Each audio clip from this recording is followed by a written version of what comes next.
Dans ce cours, nous allons étudier la structure des protéines. Pour commencer, qu'est-ce qu'une protéine?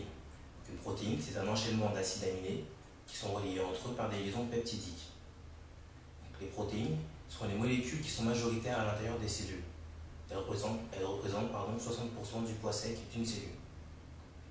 Donc, elles sont caractérisées par un poids moléculaire qui est supérieur à 10 000 et on retrouve environ 30 000 protéines différentes chez l'homme. Les protéines ont une structure tridimensionnelle particulière qui leur apporte donc une diversité de fonctions très importante.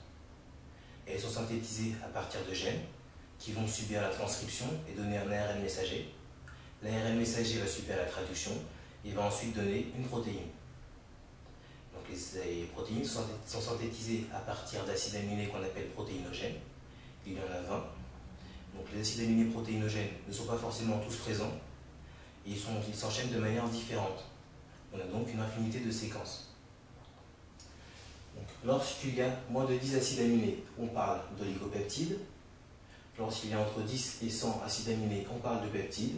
Et enfin, une protéine se caractérise par un nombre d'acides aminés supérieur à 100. Donc, on va voir comment classer les différentes protéines. Premièrement, par leur forme. On a donc des protéines fibreuses et des protéines globulaires.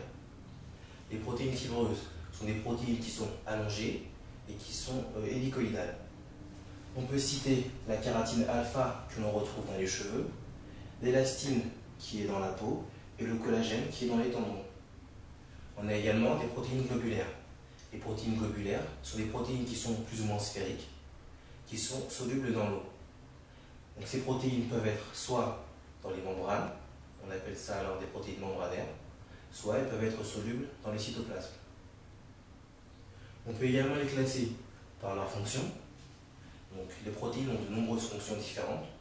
On peut citer une fonction de structure et de soutien, comme le collagène et l'élastine, ou bien également une fonction de transport, comme l'hémoglobine qui transporte l'oxygène dans le sang, ou la transférine qui transporte le fer. Enfin, une dernière manière de les classer est selon leur composition.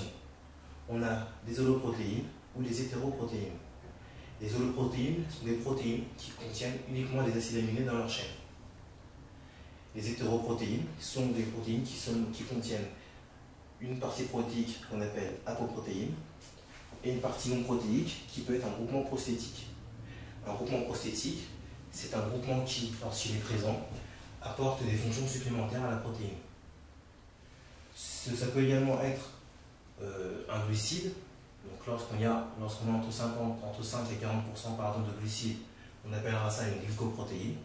Lorsqu'on aura plus de 90% de glucides, on appellera ça un peptidoglycane. Ça peut être un acide nucléique, dans ces cas-là on appellera ça une nucléoprotéine, ou bien un lipide, ce sera alors une lipoprotéine.